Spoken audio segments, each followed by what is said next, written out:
Welcome to Apex Magazine. Strange, surreal, shocking, beautiful.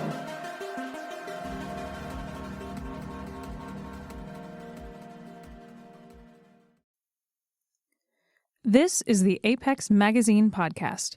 I'm your host and producer, Allie Grauer. Welcome back, audience. It's so good to have you here.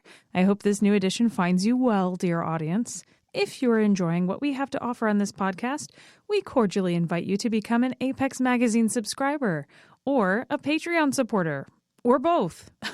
For as little as $2 a month, you'll gain early access to our monthly microfiction themes and an archive of past author interviews and other insights.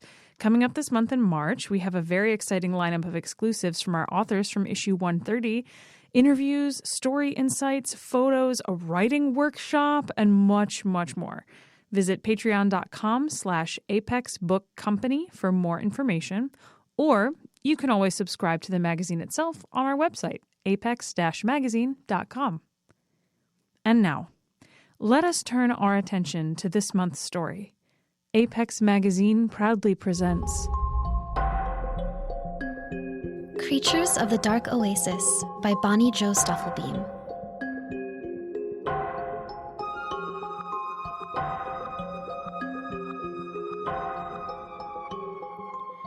When Kirsten was little, her mom told her that Finn women preyed on weak little girls. She longed to hear the flop of their webbed feet on her doorstep, to feel the wet caress of one's webbed hand against her cheek. Back then, rumors flew that a young woman at school was carried away by one. After the principal announced the disappearance over the loudspeaker, Kirsten obsessively drew them in her diary until her teachers made her stop. Kirsten's parents fought every night while the kids at school fought every day, but everyone claimed to be kind, generous, understanding, there for anything Kirsten needed. Kirsten understood the truth. People hid their darkness, while the Finn women embraced it. The night that Kirsten finally saw one, that summer before true adulthood seized her by the throat, she was camping on the beach near the lake with her girlfriend. Stars sprinkled the sky, hidden by the pollution from the nearby city. Kirsten and her girlfriend sat around a measly fire. The flames burned Kirsten's leg hairs, and she wanted nothing more than to dive into the murky water. Kirsten loaded a marshmallow onto a long stick and roasted it over the fire. Gummy-fingered, she tore it in two and handed half to her girlfriend. "I love you," her girlfriend said. Kirsten only kissed her sticky mouth in response. "I have to puke," Kirsten slurred when she pulled back. But the words were a lie. The slur was affected. She stood and stumbled through the woods until she arrived with cut-up feet at the lake's edge. The Finn woman stood moon-bathed at the space where the water met the sand. She was the exact green that Kirsten had shaded her drawings all those years ago. Kirsten should have screamed. The stories told her to.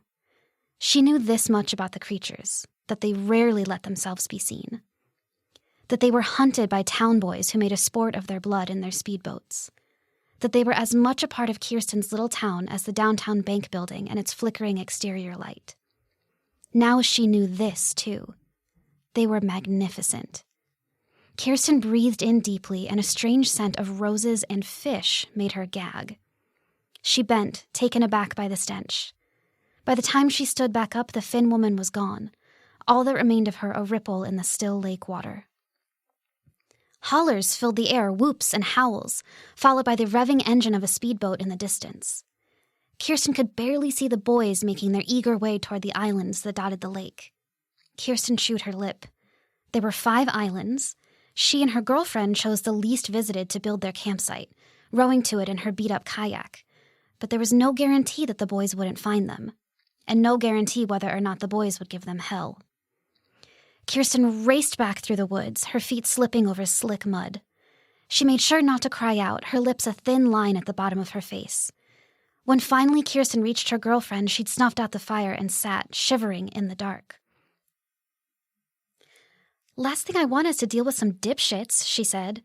"Same," Kirsten said, her chest heaving as she struggled to catch her breath. "You puke?" "Nah." Kirsten grabbed her bag from the ground and yanked out the taser she carried. It went away. "Why are you out of breath?" she asked. Ran back. Didn't want to leave you alone out here. It can be dangerous. Want another drink? Her girlfriend asked. Nah, Kirsten said. You're a woman of many words. Her girlfriend took a pull of whiskey from a tiny bottle. That's why you like me. The rest hung in the air.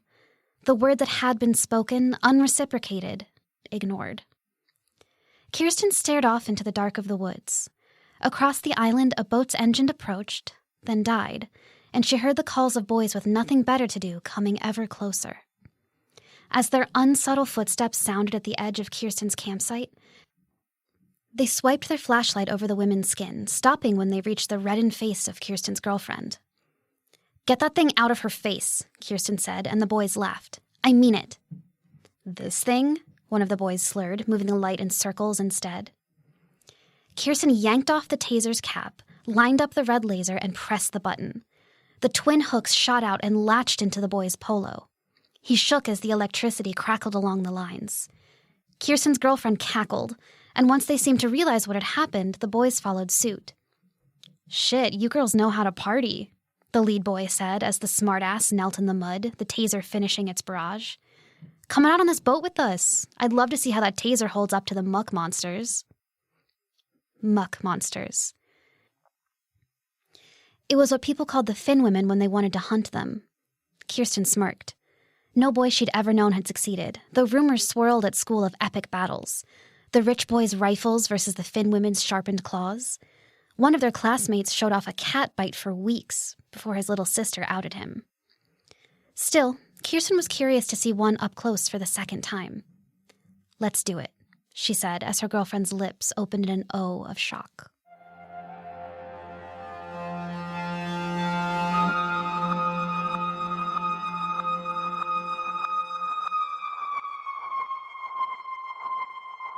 They boarded the speedboat, a group of 6 kids in a vessel built for 4. You girls take a look out, the lead boy said as he slid into the driver's seat. He tossed them each a flashlight, and Kirsten slipped her phone into the pocket of her shorts. Let us know if you see anything. What will we see? Kirsten asked while her girlfriend frowned silently beside her. Like a splash in the water or a ripple. Like the kind a fish makes? Yeah, but bigger. He revved up the engine and backed out of the sand into the great expanse of muddied waters. Kirsten shone the light on the water even as she knew the light would scare them away. Part of her wanted to scare them. The boys, if they got their hands on one, would let their trigger fingers flex and bullets fly. Even though they didn't admit it out loud, every boy in their town had an itch inside of them to end an intelligent life, and the only legal way was to kill a Finn woman. Why do you want to do this? Kirsten's girlfriend whispered under the roar of the boat slicing through the night water. I'm freaked, Kay.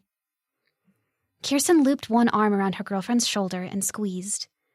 They were the only 2 out girls in school, and so they'd found one another and formed as strong a connection as they could, given that they had nothing in common.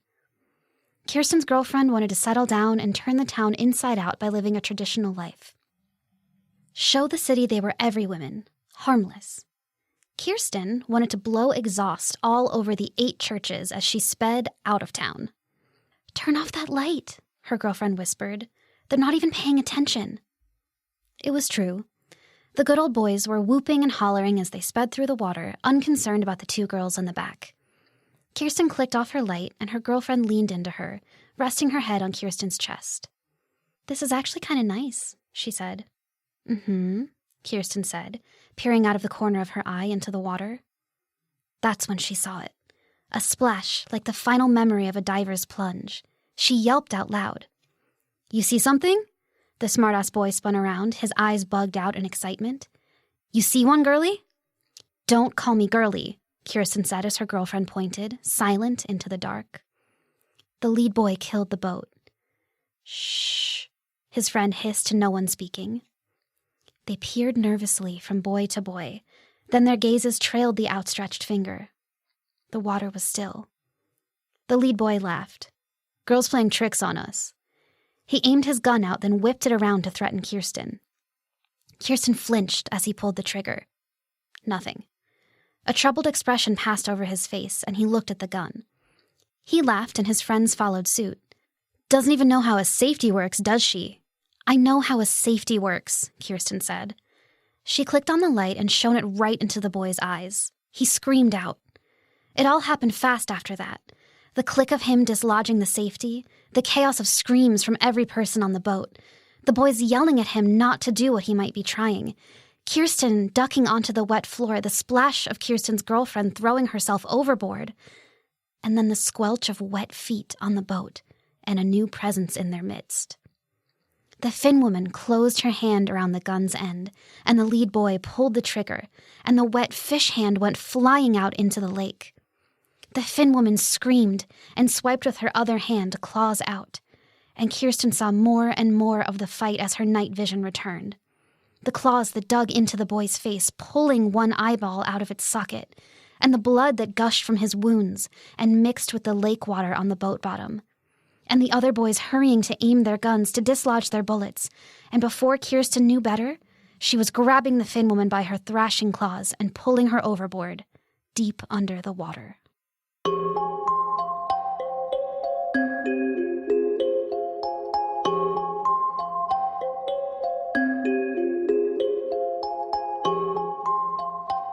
Kirsten woke on another shore.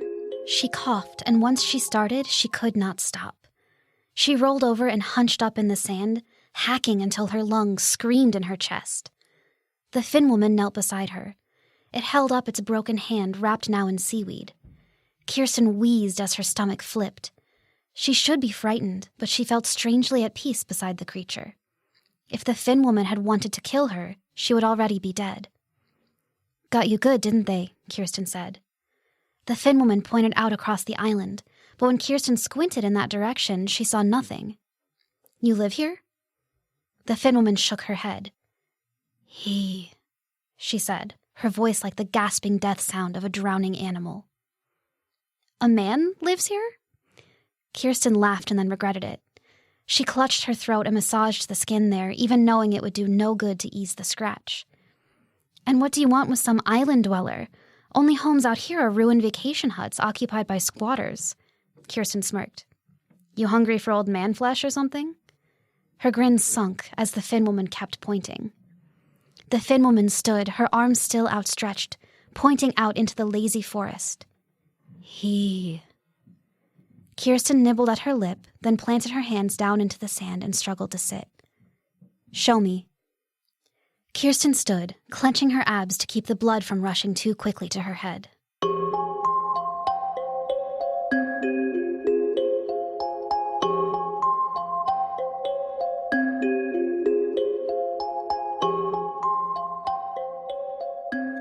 Kirsten followed the Finn woman through the scraggly woods, stepping over strips of rotting logs and sharp weeds, weaving through sorry trees growing up out of ill-suited soil. The Finn woman knew her way, following a path that seemed carved out by her. They walked until they came upon a thin flame whipping against the distant breeze. Kirsten stopped. "Damn," she said, "there really is someone living out here." "He," the Finn woman said, and Kirsten nodded. "What did this one do to you?" The Finn woman turned, and the moonlight poured over her slick skin and dripped from her mutilated hand like the blood that had marred it previously. "Did he hurt you?" Kirsten asked. But the Finn woman turned to walk toward the house, and Kirsten followed, like the Finn woman was a religion, and she its convert.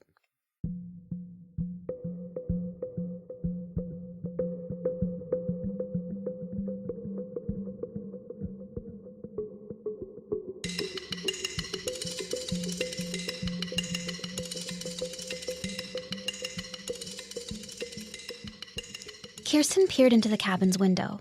The Finn woman stood behind her, its eyes fiery with some memory, perhaps, or maybe a hunger. Kirsten couldn't be sure. The man sat at a little table, polishing a piece of glass with a white rag.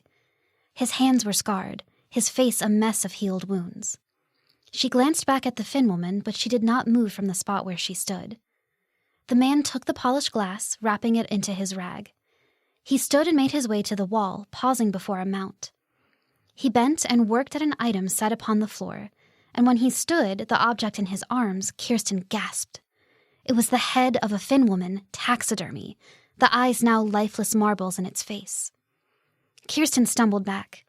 She had been in the homes of relatives who hung the faces of deer on their walls, but never had she seen the living and the dead side by side, one behind her, one in front of her. She turned to take in the Finn woman, whose eyes flamed in the dark. "He," the Finn woman said, and moved like a shadow away and through the yard.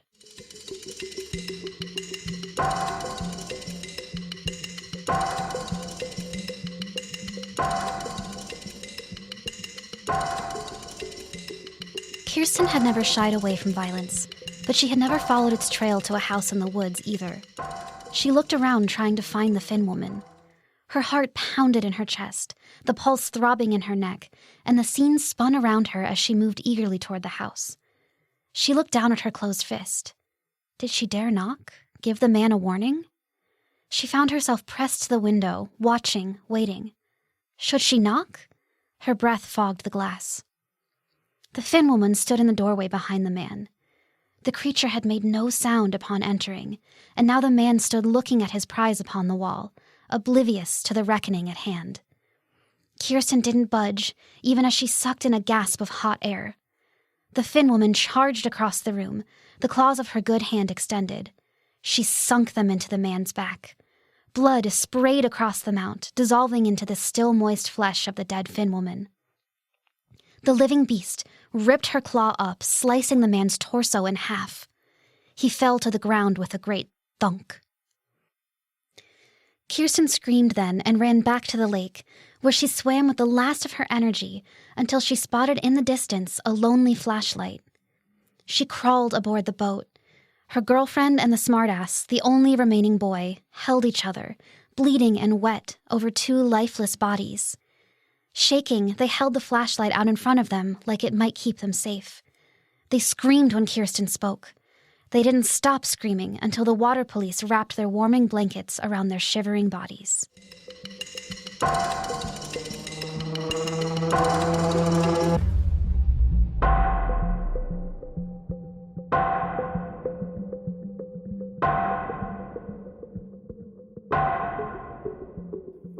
Kirsten left for college without saying goodbye. Her girlfriend didn't reach out online, and Kirsten heard through the grapevine that she refused to talk to anyone about what had happened that night. Kirsten tried to study marine biology, the subject she'd always thought suited her best, but every class period she drifted into thoughts of blood, human intestines, and splattered brains. She enrolled in forensics in an attempt to make something of her ghastly visions, and she fit into the work like a glove. She made love with women, but she felt no deep affection for anyone. When between their legs, she imagined the path up through their cores, what their intestines would look like spilled on a floor, a Rorschach test of Kirsten's affection, or lack thereof. She never hooked up with someone a third time. She didn't expect anything of anyone, monsters who wore skins to hide it, except that they might one day die. And how would it happen for them? Would she know them when? Kirsten excelled at her profession, taking a job at the police force the next city over from her little town. She could play out the most gruesome of crimes beat for beat, turning each potential scenario over until the evidence matched the crime. She wasn't paid to solve murders, but detectives consulted her when they were stumped by the reports. She didn't return to her hometown and its lake until her mother called her in a fit. Someone had murdered the smart-ass boy who survived the boat attack alongside Kirsten's ex-girlfriend. And Kirsten's mother wouldn't sleep at night until she knew the person was behind bars. Kirsten wasn't a keeper of her mother's sleep schedule, but her curiosity piqued. Had a Finn woman set her sights on the boy, on Kirsten's ex, even on Kirsten, for a new revenge?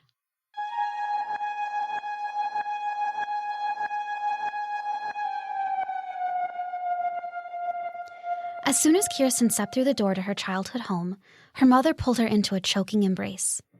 "You must eat," her mother said, scurrying along to the fridge in the kitchen, where she pulled out tray after tray of leftovers. She had deep bags under her eyes. Kirsten shook her head as she leaned in the kitchen doorway. "Didn't come here to eat. What happened?" "Oh, honey, surely it can wait until the morning." Her mother's eyes were full of fear as they darted to a window that overlooked the night. "It's much too gruesome to talk about when it's dark out." "Gruesome doesn't care for arbitrary planetary orbits, Mom." Kirsten sighed and kicked at her luggage. "Besides, I'd like to sleep on the info." "How could you sleep?" her mother said. Kirsten shrugged as she sat at the dining room table, which was full of old bills and junk mail. I just do. Kirsten's mom worried at her lip with her teeth, then settled in across from Kirsten.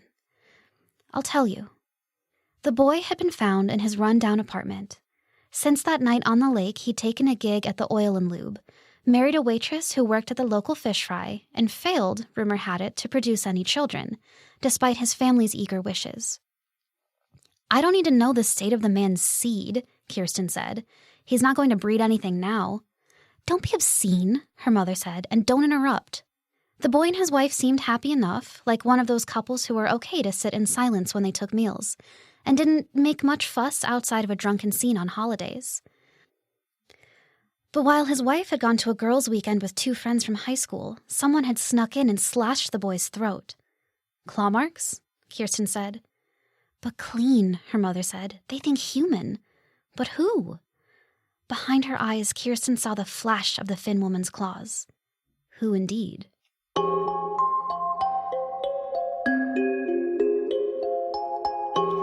That night, Kirsten tossed and turned as she hadn't done in years. The Finn woman tossed and turned inside her. Kirsten had witnessed terrible scenes, but that first glimpse of blood lived in her even now. That day, the world's great secret had unfurled before her. Life was little more than blood, and she too longed deep within to end a life. The Finn woman understood. Kirsten imagined what it would be like to latch onto their lips and let them take her down, deep into the water, then what it would feel like to finally let the monster who lived inside her free. In the morning, Kirsten drove to the home of the young boy. His wife opened the door. She wore a long black dress made of cheap fabric, riddled with pilling, and her makeup had smeared down her face and dried that way. I want to ask you some questions. Kirsten flashed her credentials, but the woman scoffed. I already talked to the police. You don't have jurisdiction here. I've got a lead on your husband's murder, she said. What do you think of that? The woman raised her eyebrows and moved aside. 30 minutes is all I've got. They sat across from one another on a torn-up antique sofa. The woman offered no lemonade or tea, and it was all the better since Kirsten would have refused it. Instead, the boy's wife folded her hands primly in her lap and met Kirsten gaze for gaze. You're the girl who moved away, she said finally, understanding dawning in her expression. I did. You're the lesbian girl, she said. You went out with Claudia. Claudia. Had Kirsten really forgotten her name? I did. You were there when that monster fucked my man up. Fucked him up how? Kirsten thought back and remembered no deep cuts on the boy's body, no broken bones. The boy's wife tapped her head. Mentally. Then she leaned back into the sofa and laughed. Wait, you think the Finn woman did this, huh? I think it's possible, Kirsten said. Likely even. And in 10 years, I've been wrong on exactly 5% of cases. The woman nodded, slow at first, then faster. I could see that as a solution. I need you to show me, Kirsten said. Tell me. Leave nothing out.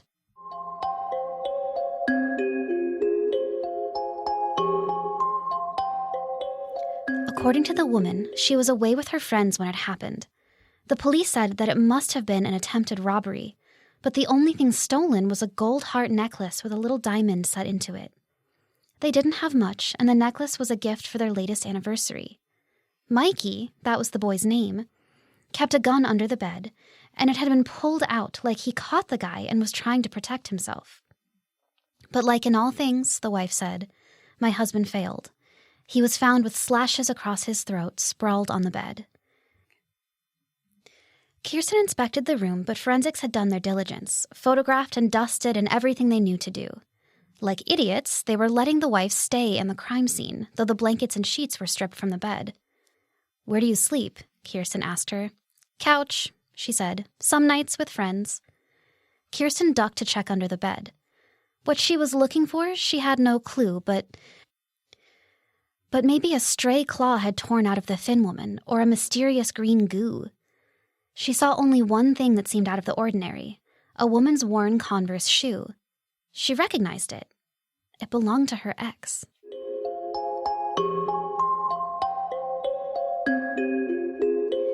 Kirsten's mother told her where her ex had settled. Single, she'd bought herself a little trailer and set it onto a foundation, rocking the outside and making it as permanent as a trailer could be. Her place was at the edge of an acre down one of the lonelier streets, unpaved and riddled with rotten pecans from the trees that lined it. Now and then, Kirsten's car rattled over a big branch that fell, too heavy to bear its fruitful weight. Kirsten parked at the edge of the property and meandered up to the door, knocking with a steady hand. "I heard you were back," her ex said as she opened the door. "You look cool as a cucumber." Kirsten held up the Converse by its lace. "This yours?" "Nope," she said, a little too fast. "Can I come in?" "Nope." Kirsten chewed her lip. "Will it help if I apologize for abandoning you?" "It won't. You don't mean it." Kirsten nodded. She was right. Kirsten did what she needed to do, and she'd left this place behind. "It wasn't the Finn woman, by the way," her ex said. "What?" "You think it's the Finn woman who killed him? It's the only reason you returned. But it wasn't the creature. It was his wife." Kirsten raised her eyebrows, bemused. "How do you know that?" Kirsten's ex leaned in closer, her breath stinking of bourbon as she whispered, "'Cause I was fucking him, and she found out." Kirsten said nothing, but she must have been frowning, because her ex straightened her posture and shrugged. "Surprised I'm not a full-on lesbo like you? Well, Mikey was the only one who understood what it was like to be a survivor. You just ran." "It was the Finn woman," Kirsten said, flexing and unflexing her fist, not so upset that her ex was sleeping with the victim, but mad that Claudia would dare call her a coward after all she'd seen, all she'd done, after she came back here to... What? Why was she here? Her frown deepened.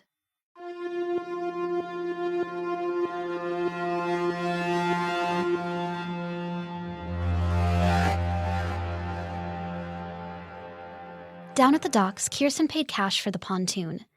It was a 10-seater, too much boat for one woman, but all the speedboats were broken down from years of abuse by town boys playing their town boy games. Kirsten sat behind the wheel and started the engine, easing the boat out into the sunset-lit lake. Then she waited for night to fall, for the lake and its creatures to come alive. Nothing happened that night nor the next. Kirsten worried over the implications. Maybe she was wrong and the Finn woman wasn't seeking out people from that night after all. Maybe she was right, but it wasn't her they were looking for. Back at her ex's house, she held out a crisp $50 bill. "Come boating with me." "For what?" "Old times." "I'm not stupid." "Then take this money and come with me." Her ex relented, snapping the bill up with gusto, then sliding over Kirsten's slick leather seats. At the dock, she fell onto one of the pontoon seats and leaned back her head, soaking in the sun. "You don't seem traumatized," Kirsten said as she backed out of the harbor. "Mikey and me went on rides all the time. Just because one awful thing happens doesn't mean all the joy is gone from life. Besides, it's the only thing to do here other than fuck and watch superhero movies." Kirsten nodded as she drove the boat around the lake, its little islands passing her by on both sides, lush with scraggly trees. "Remember coming out here? Before that night, I mean." "I remember." Beer, the water lapping the shore, stupid drinking games, sleeping in a hot tent all tangled together. It had been nicer than she'd realized at the time. "You were always too quiet, though," her ex said. "Eerily quiet." "What do you mean, eerily?" Suddenly, she shot up in her seat. "You're just looking for the Finn woman." "Took you this long?" "God, Kay. You took me, of all people, on some hunt for old demons?" Kirsten shrugged as the sun started to set. "Guess so." "You're fucked up." She stood and paced back and forth on the deck. "So twisted. You never cared for anyone before?" Kirsten swallowed as the truth left her throat. "No." It sounded small, and though it didn't make her sad, she wasn't proud of it either. "No shit." Kirsten's ex stomped toward her. "Now you turn this boat around right this fucking second and take me home." Kirsten sighed as her ex's old smell hit her all at once. Like talcum powder and wax, a little bit of smoke, breath haunted by endless bottles of bourbon. Kirsten glanced at the empty lake. She didn't want to take her home, but she didn't want to argue, and her making a scene would likely scare away the Finn woman. She started the engine back up. That's when she heard the boat in the distance.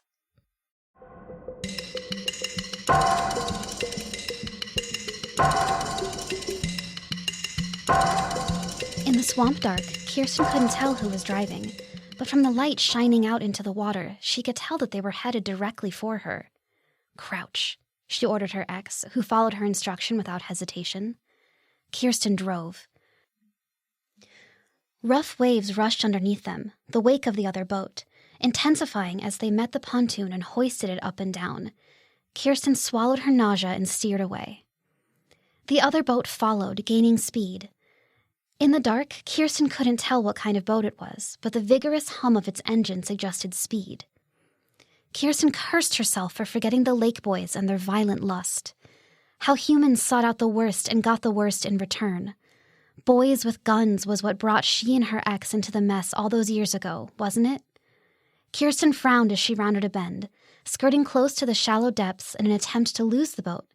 But then another thought came to her. She'd sought out the Finn woman then, too. And in that moment of realization, her attention left the depth counter, and they ran up against an underwater shrub, its thick branches grabbing at the bottom of the boat until they were stuck. Kirsten tried to work their way out of the muck, but it was no use. The engine yelled, but the boat moved nowhere. Kirsten jumped out of the captain's chair and bent to Claudia's level. "You jump into the water and hide in the brush. I'll deal with whatever's coming to us." "You think you're being brave, huh?" Claudia laughed meanly as she struggled to her feet. "You're just demonstrating that you care for no one in this world, not even yourself." But Claudia stepped through the gate to the little platform at the boat's front and slid into the water slick as a fish. Kirsten stood to greet their pursuer.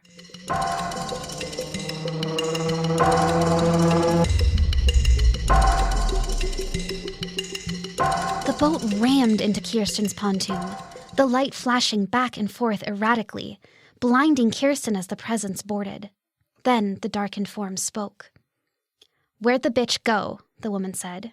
It was a voice that Kirsten had heard only a few days ago. Mikey's widow. Kirsten's shoulders let go of their tension. It wasn't some stupid young boy with a gun, after all.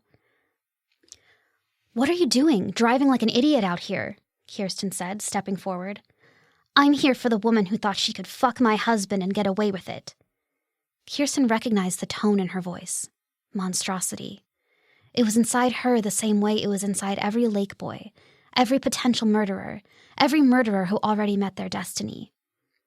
"You killed your husband," she said. "I'm not going to confess to a cop, dumbass," the woman said. She swept her light over the entirety of the boat. "She's swimming away, isn't she?" Kirsten shrugged.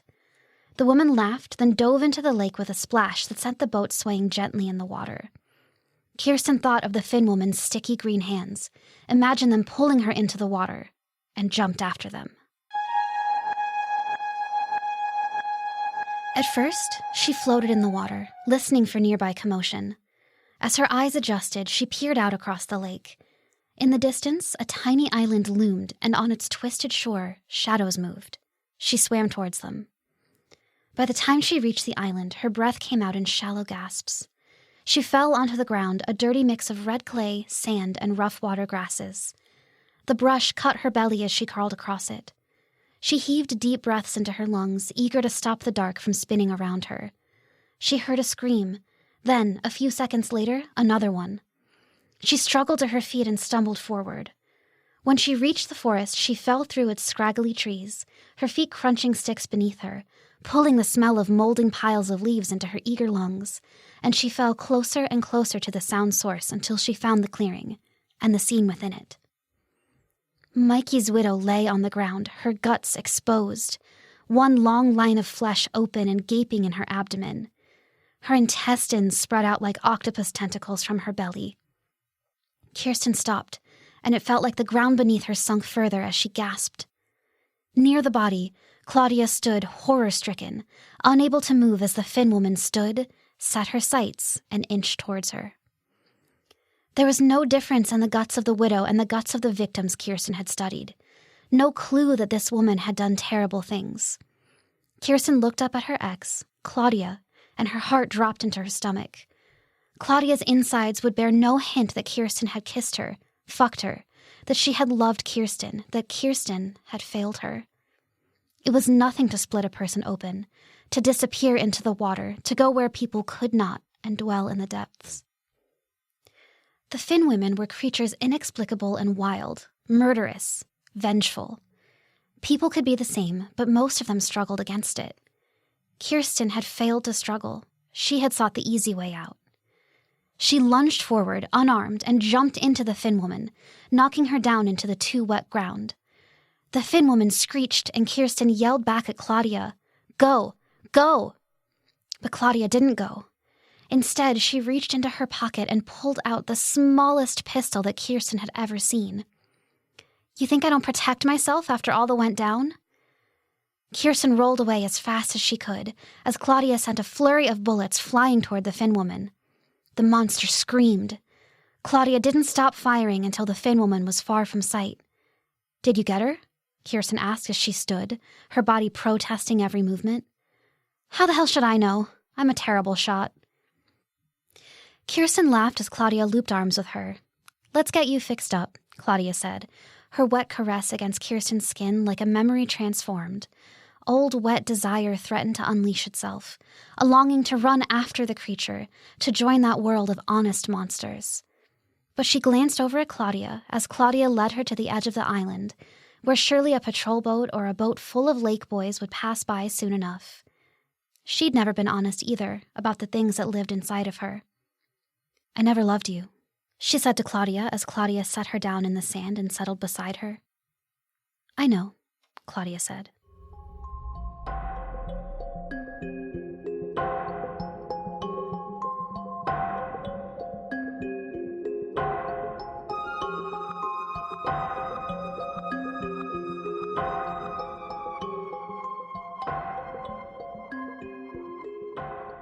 Bonnie Jo Stufflebeam's fiction and poetry has appeared in over 90 publications, such as the year's best dark fantasy and horror, Lightspeed, and LeVar Burton Reads, as well as in 6 languages.